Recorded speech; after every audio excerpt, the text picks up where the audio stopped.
Muy buenas, somos Oposito Edu, autores de numerosos libros de ayuda al estudio y la formación en las oposiciones de educación. Queremos darte la bienvenida a un nuevo episodio de la formación que estamos llevando a cabo y que complementa los libros que tenemos disponibles tanto en Amazon como en otras plataformas. Una formación que está pensada para personas que buscan formarse de manera autodidacta, crear su propio camino hacia el éxito en las oposiciones y conseguir la tan soñada plaza de maestro de profesor.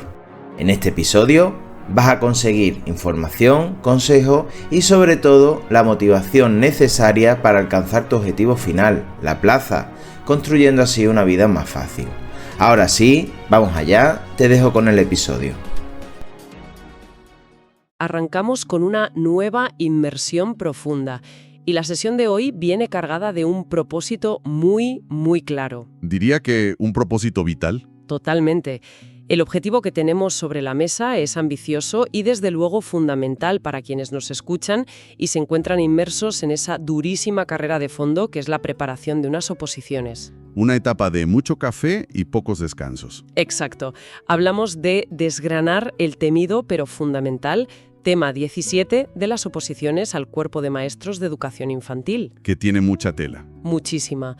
Hoy vamos a sumergirnos en un documento de estudio exhaustivo que aborda un aspecto que a menudo se malinterpreta bastante, porque al leer el enunciado parece que el tema se limita a hacer una lista de la compra para llenar un aula. Como si fuera ir a una tienda de muebles y ya está. Eso es.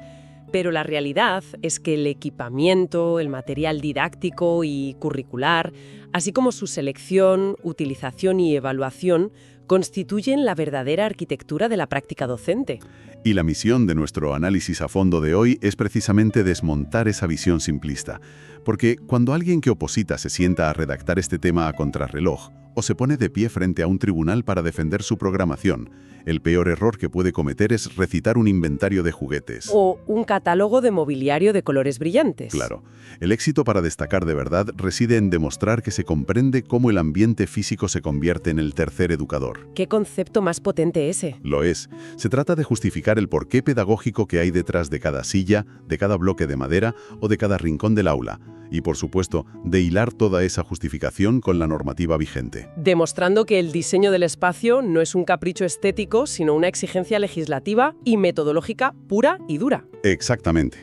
Vale, pues vamos a desgranar esto, porque la introducción del tema ya plantea un cambio de paradigma brutal que conviene dominar.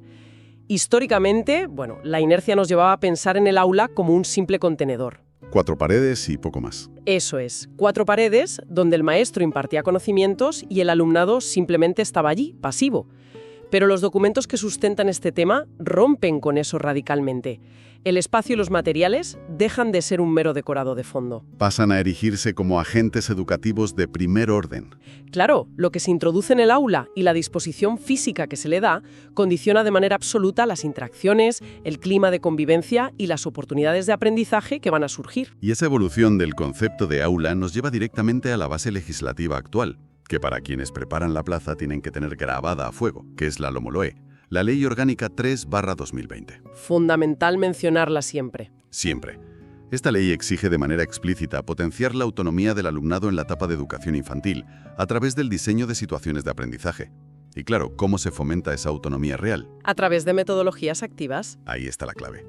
Resulta físicamente imposible aplicar una metodología activa, donde el niño investiga, se mueve, manipula y colabora con sus iguales en un espacio rígido lleno de mesas orientadas hacia la pizarra. Es que es un contrasentido. Total. La ley empuja al docente a crear un entorno flexible y funcional, un espacio orgánico que permita con la misma fluidez el recogimiento necesario para el trabajo individual y la efervescencia motriz que requiere el trabajo grupal o el juego por rincones. Y para asentar conceptos y evitar confusiones terminológicas que ya sabemos que un tribunal penaliza duramente, creo que conviene definir con exactitud de qué se habla cuando se menciona el equipamiento. Sí, separándolo de otros materiales menores. Exacto. El equipamiento comprende el mobiliario y los elementos físicos de mayor envergadura. Hablamos de las mesas y sillas adoptadas a las medidas antropométricas de la infancia, las estanterías, las estructuras de psicomotricidad o las divisiones físicas que delimitan los rincones de juego. Y las áreas de descanso también. Claro. En definitiva, digamos que es el esqueleto inmovible, o al menos el más pesado, sobre el que se va a articular la vida del aula. Y lo fascinante de la literatura pedagógica reciente es cómo se aborda la configuración de ese esqueleto. Nuestro documento de estudio rescata a Roldán en una publicación de 2021 que introduce la idea de la cultura visual en las escuelas. Me encanta ese término. Es que el equipamiento tiene que hablar. Su sola presencia, su estética y su disposición tienen que suponer una invitación ineludible a la experimentación. O sea que decidir la altura de un estante no es casual. Para nada. Elegir un mueble expositor para cuentos o incorporar gradas para la asamblea es un proceso de diseño pedagógico de altísimo nivel. Implica aplicar criterios estrictos de ergonomía, de resistencia y seguridad, garantizando que el entorno sugiera miles de posibilidades creativas, pero protegiendo siempre la integridad física del alumnado. Y ese énfasis en la protección y en las características estructurales nos lleva al terreno de los datos puros. Los que hay que saberse de memoria. Los números que dan puntos. Quienes preparan estas oposiciones saben que hay ciertos datos que es obligatorio dominar, porque demuestran un rigor tremendo frente a un tribunal. Un miembro del tribunal no solo quiere escuchar teorías pedagógicas. Necesita comprobar que el aspirante conoce la viabilidad real de lo que plantea, efectivamente. Y esas reglas del juego las dicta el Real Decreto 132/2010, que es el que establece los requisitos mínimos de las instalaciones de los centros. Y estructurar esos requisitos mínimos mentalmente es clave para que afloren de forma natural durante la exposición oral.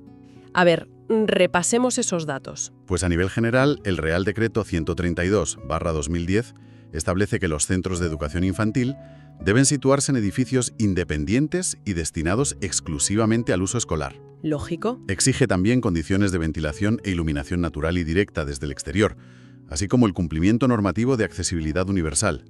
Pero los datos que marcan la diferencia al defender este tema vienen en el desglose por ciclos. Ahí es donde hay que apuntar fino. Eso es, en el primer ciclo, de 0 a 3 años, la norma exige un mínimo de 2 metros cuadrados por puesto escolar, una sala polivalente de al menos 30 metros cuadrados, 30 metros cuadrados, ojo. y un patio de juegos de uso exclusivo que nunca puede ser inferior a 150 metros cuadrados por cada 6 unidades. Son cifras muy concretas. ¿Y para el segundo ciclo? En el segundo ciclo, de 3 a 6 años, el dato organizativo esencial es la ratio, un máximo de 25 alumnos por unidad escolar. Vale, y aquí es donde la cosa se pone realmente interesante en esta inmersión, porque pasamos de la frialdad de los metros cuadrados y la legislación pura a la magia de la transposición didáctica. A la realidad del día a día. Claro, teniendo esos 2 metros cuadrados por niño que marca la ley, la gran pregunta es cómo se distribuye ese mobiliario para que las metodologías activas funcionen en la práctica diaria. Y ahí las fuentes citan a Altamirano en un estudio de 2022. Que proporciona unas pautas fundamentales de distribución estratégica, muy alejadas de la tradicional escuela transmisiva. Sí, las pautas de Altamirano actúan casi como un manual de arquitectura interior para docentes. Perdona que te interrumpamos un segundo la formación, pero si estás escuchando esto desde Spotify, te queremos pedir algo muy sencillo, pero que va a marcar la diferencia para que la formación llegue a más gente y tenga sentido seguir creándola. Te pedimos por favor que detengas solo un segundo la formación y puedas valorarla del 1 al 5. Cuantas más opiniones recientes de 5 estrellas tengas, más nos vas a ayudar a que el algoritmo reconozca esta formación como interesante y que podamos seguir creando nuevos capítulos. De verdad, solo te va a llevar 10 segundos porque no hay que escribir nada, únicamente puntuar, y a nosotros nos vas a ayudar un montón. En primer lugar, subraya la importancia de la circulación. Hay que garantizar un espacio despejado que permita la libre deambulación sin crear embotellamientos. Ni conflictos espaciales, que a esas edades sabemos cómo acaban. Exacto, prestando especial atención a zonas de alto tránsito como la entrada o el acceso al aseo. En segundo lugar, y siendo la seña de identidad de la etapa de infantil, menciona la creación de rincones. Los famosos rincones. Esas zonas acotadas, como el rincón del juego simbólico, el de plástica o el de construcciones, que no sirven únicamente para ordenar los materiales, proporcionan un orden mental inmenso y una gran seguridad emocional. El niño sabe exactamente qué tipo de actividad, ruido y actitud se espera en cada delimitación espacial. Y otra directriz que rompe los esquemas más conservadores es la apuesta de Altamirano por el mobiliario adaptable y polivalente. Se sugiere encarecidamente la incorporación de mesas con ruedas, estanterías móviles que sirvan de separadores de ambientes y muebles modulares. es la constatación de que una aula viva debe poder mutar. Exacto. El diseño del espacio no puede mantenerse estático desde septiembre hasta junio. Es que ni siquiera debería permanecer idéntico desde la primera hora de la mañana hasta el momento de la relajación tras el comedor. Y esa es la subordinación del espacio a la pedagogía de la que tanto se habla en las facultades. El ambiente obedece a la necesidad del proceso de enseñanza y aprendizaje. Altamirano añade a esto dos elementos que a veces se pasan por alto al planificar. A ver, cuéntanos. Por un lado, la inclusión de tableros, pizarras y zonas de exposición que sean verdaderamente accesibles. Si el objetivo es estimular el trazo y la lectoescritura emergente, las superficies gráficas deben encontrarse a la altura de los ojos y brazos de la infancia. No a la del maestro. Exactamente. Y por otro lado, la reivindicación de las zonas de quietud. El desarrollo emocional entre los 0 y los 6 años es un torbellino constante. Contar con un rincón de descanso, provisto de elementos suaves y luz tenue, resulta indispensable para la autorregulación. Sobre todo cuando la sobreestimulación o el bullicio del grupo superan la capacidad de gestión del niño. ¿Qué pasa a menudo? Pasa a diario. Bueno, una vez configurado ese esqueleto físico y delimitados los espacios, el análisis nos lleva al interior de los armarios y estanterías, a lo que podríamos llamar el arsenal diario del docente. Los materiales. Eso es. Y llegados a este punto de la programación o del tema escrito, hay una línea roja que no se puede cruzar de ninguna manera. Confundir material didáctico con material curricular. Ese es uno de esos errores de concepto que un tribunal anota negativamente al instante. Te puede costar la plaza. Conviene trazar una frontera cristalina entre ambos mundos, comenzando por el material didáctico, que son los elementos de juego y trabajo, aquellos recursos puramente tangibles, visuales y manipulables. Los que han sido concebidos para favorecer el desarrollo de destrezas motoras, cognitivas o sensoriales concretas. Justo. El material didáctico es el vehículo de interacción primaria con el entorno. Y las fuentes categorizan este abanico de recursos de una manera muy exhaustiva que facilita mucho su memorización. Sí, empiezan por el material diseñado para grandes espacios, orientado al trabajo de la psicomotricidad gruesa, la coordinación dinámica general y el equilibrio. Es el territorio de las colchonetas, los grandes módulos de goma espuma, los rulos. Los bancos suecos o los neumáticos reciclados para el patio. Todos ellos permiten al cuerpo en movimiento conquistar el espacio. Luego encontramos los paneles de documentación, que tienen mucha importancia. Mucha, aunque a veces se perciban como elementos puramente decorativos o burocráticos, tienen un peso didáctico innegable en su doble vertiente. Por una parte, la comunicativa, como puentes hacia las familias.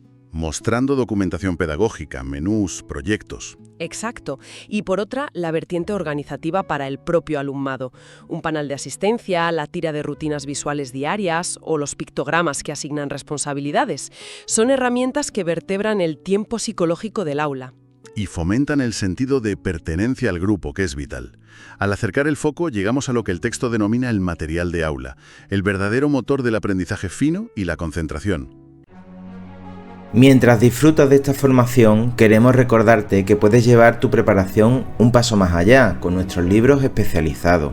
En ellos vas a encontrar todo el contenido que estás escuchando ahora, pero ya organizado en papel, con tablas, gráficos, resúmenes diseñados para facilitar el estudio y, por supuesto, a un precio muy económico.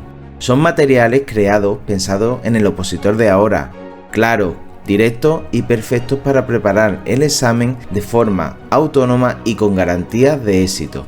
No lo dejes pasar, dirígete a la descripción o a los comentarios de esta formación y haz clic en el enlace que te llevará directamente a la compra del libro. Tu mejor nota empieza aquí. Aquí es donde se lucen los recursos manipulativos de pequeño formato, ¿verdad? Sí, las fuentes destacan los juegos de rosca, tuercas geométricas y tornillos de madera, que suponen un desafío magnífico para la psicomotricidad fina, la pinza digital y la coordinación óculo-manual. También se hace hincapié en los puzzles, dominós y encajes, subrayando una propiedad pedagógica fundamental, el sistema autocorrector. Ay, ese concepto de sistema autocorrector es oro puro para la dinámica de la clase y hay que ponerlo sobre la mesa ante el tribunal. Totalmente. Cuando un ensartable tiene una secuencia lógica cerrada o una pieza de encaje solo entra en un hueco específico, con una forma determinada, el propio material le devuelve el feedback de error o éxito al niño. El objeto se convierte en el validador de la acción. Y esto fomenta una autonomía gigantesca en la resolución de problemas. Y lo que es mejor, permite al docente abandonar el rol de supervisor constante para adoptar el papel de observador sistemático y documentador de procesos. ¿Qué es lo que realmente exige la evaluación competencial hoy en día? Además, el documento aporta más ejemplos de material didáctico, como las plantillas de dibujo, que actúan inhibiendo la dificultad del trazo libre. Así, el alumno se concentra solo en disociar el movimiento de la mano y en la aprehensión del útil de escritura, sin la frustración de no conseguir una forma representativa. ¡Qué interesante! A esto se le suman los materiales de secuenciación temporal, los bloques de construcción para fomentar el pensamiento espacial y todo el material de recuperación: tapones, cajas de cartón, hueveras, lanas. Elementos no estructurados que con la imaginación de la infancia dan muchísimo juego. Se transforman en piezas de alto valor educativo y ofrecen una excelente oportunidad para involucrar a las familias aportando materiales ecológicos y reciclados. Pues comprendido el terreno del material didáctico, cruzamos la frontera hacia el material curricular. La otra cara de la moneda. Eso es. La diferencia sustancial radica en la intencionalidad explícita. El material curricular no es simplemente un recurso manipulativo más. Es un material diseñado, estructurado y seleccionado específicamente para desarrollar el currículo oficial. Está intrínsecamente ligado a las competencias, a los saberes básicos y a los criterios de evaluación que marca la normativa.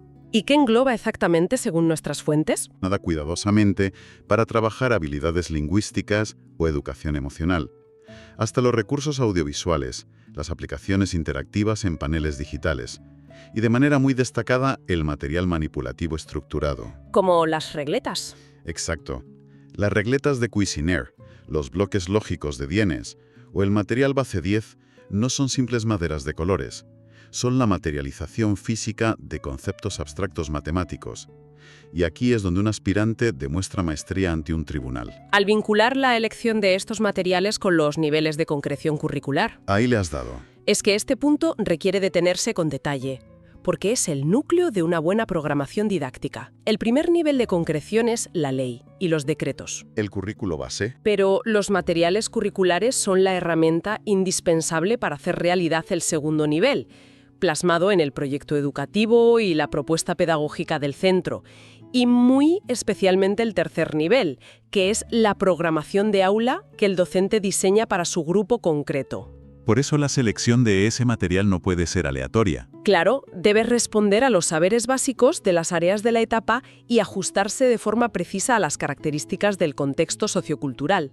Y dentro de esa adecuación al grupo, las fuentes contemporáneas son tajantes respecto a la obligatoriedad de aplicar las pautas DUA, el diseño universal para el aprendizaje. Otro concepto clave para el examen. Indispensable.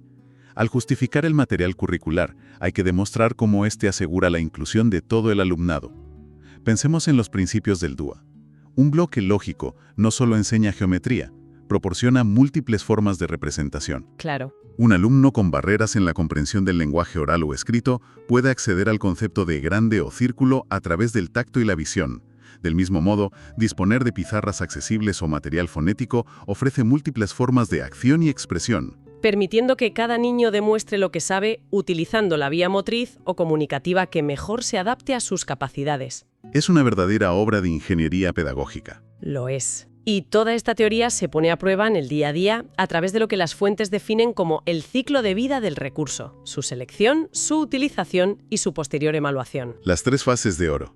Cuando un docente tiene que dotar a un aula o justificar frente a un tribunal por qué en su unidad didáctica número 4 utiliza un material y no otro, el punto de partida innegociable es el conocimiento profundo del estadio evolutivo de su alumnado. A partir de ese conocimiento premio, los criterios de selección exigen rigor.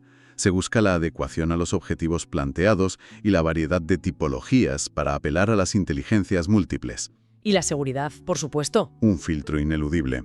Los materiales deben contar con los marcados de homologación europea, carecer de toxicidad, de piezas excesivamente pequeñas y de aristas cortantes. Pero el criterio más fino, digamos, es el de la adecuación al desarrollo cognitivo y motor. Lo que nos lleva a Vygotsky. Directamente a la zona de desarrollo próximo de Vygotsky. El material tiene que suponer un reto estimulante que el niño pueda resolver con un mínimo andamiaje. porque un material excesivamente simple genera hastío en cuestión de minutos. Y un inalcanzable produce un rechazo inmediato y una frustración tremenda. Totalmente. Y bueno, con el material idóneo ya seleccionado, llega el momento de la verdad, la utilización en el espacio.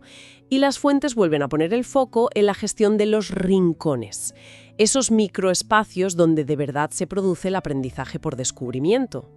Y Roldán, en sus textos de 2021, vuelve a incidir en la estética de la presentación. La disposición del material en las baldas debe sugerir posibilidades. Entramos por los ojos. Exacto. Si los recursos amontonan de cualquier manera en cajas de plástico opacas, el desorden visual actúa como un inhibidor de la acción.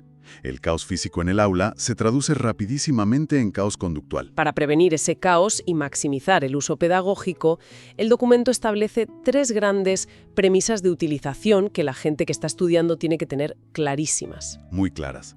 La primera es la polivalencia y la globalidad. Es preferible invertir en materiales abiertos que sirvan para múltiples propósitos. Unos simples listones de madera natural son un día el vallado de una granja, al día siguiente son unidades de medida para matemáticas y a la semana siguiente instrumentos de percusión. Esa versatilidad enriquece muchísimo la creatividad. La segunda premisa resulta ser una de las estrategias de gestión del interés más eficaces que existen, la rotación estratégica. ¡Qué importante es esto! Exponer en las estanterías en el mes de septiembre todo el arsenal de puzzles, juegos y cuentos del que dispone el aula es un error estratégico muy común. El exceso satura. Claro. Guardar, ocultar deliberadamente y rotar el material cada pocas semanas mantiene intacta la capacidad de asombro de la infancia. Un ensartable que lleva guardado un trimestre entero, al volver a aparecer una mañana en la alfombra, es recibido con un entusiasmo brutal, como si fuera una novedad absoluta. Es que esa rotación es una técnica brillante de modulación emocional y cognitiva. Sin duda. Y nos queda la tercera premisa. La autonomía y el orden accesible. El sistema de almacenaje debe obedecer a la lógica infantil, no a la necesidad de orden del adulto. ¡Uy, qué gran verdad! Si las cajas cuentan con etiquetas, fotografías, pictogramas o siluetas claras situadas a la altura de los ojos del niño, el momento de la recogida deja de percibirse como un castigo o una tarea tediosa. Se transforma en una situación de aprendizaje más, una rutina diaria de clasificación y seriación lógica. Y llegamos así a la fase final del ciclo, la evaluación. En la cultura de la educación infantil hay una tendencia muy fuerte a centrar la evaluación exclusivamente en los progresos del alumnado, en sus hitos madurativos. Sin embargo, los documentos de estudio advierten de una necesidad imperativa, la evaluación del propio ambiente. Y de los materiales introducidos. Si hemos partido de la premisa de que el entorno es un educador más, es de sentido común que haya que evaluar su desempeño continuo. Claro. Evaluar el ambiente implica formularse preguntas críticas y honestas mediante la observación directa. ¿Ese rincón tan elaborado despierta realmente la curiosidad o permanece vacío sesión tras sesión? ¿O el material de uso intensivo cumple con las normativas de higiene y seguridad tras varios meses? ¿O presenta un deterioro que transmite dejadez? Incluso, analizando el clima del grupo, la introducción de ciertos recursos ruidosos en un espacio poco insonorizado provoca interferencias acústicas que dinamitan el clima de convivencia. Son preguntas clave. Esta labor de evaluación formativa del diseño espacial se enriquece enormemente a través de la reflexión conjunta con el resto del equipo docente del ciclo. Absolutamente. Bueno, sintetizando todo el recorrido de este análisis a fondo, creo que queda meridiano que adecuar el equipamiento y los materiales a las necesidades evolutivas es una labor de alta costura pedagógica. Desde luego no es poner sillas y mesas. Para nada. Para quienes preparan sus temas y enfrentan el reto de convencer a un tribunal de oposiciones, la conclusión es que no se busca perfiles que simplemente sepan decorar aulas estéticamente agradables. Se busca la solidez legislativa y metodológica de docentes capaces de demostrar que sus espacios son entornos seguros. Dotados de materiales que cumplen con el diseño universal para el aprendizaje y que cada estantería, rotación y rincón ha sido planificado intencionalmente para garantizar un aprendizaje profundo. Muchas gracias por acompañarnos de nuevo en esta formación. Si quieres acceder a toda la información que has escuchado, acceder a todos los recursos y materiales complementarios, los tienes disponibles a través de los enlaces que encontrarás en la descripción y en los comentarios de este episodio. Si esta formación te ha resultado útil, te pedimos un favor muy sencillo. Suscríbete y déjanos tu valoración en Spotify o tu like en YouTube. Tu apoyo es la clave para que podamos seguir creciendo y creando nuevos contenidos gratuitos como este, ya que la plataforma da mucha importancia a las reseñas más recientes. De verdad, es algo importante. Cada clic, cada valoración y cada suscripción nos ayuda a seguir ofreciéndote la mejor preparación y crear nuevas formaciones de manera gratuita como esta, que tenga sentido seguir haciéndolo. Y aquí acabamos. Un fuerte abrazo y sigue avanzando porque ya estás un paso más cerca de tu objetivo final. Nos vemos en la próxima formación.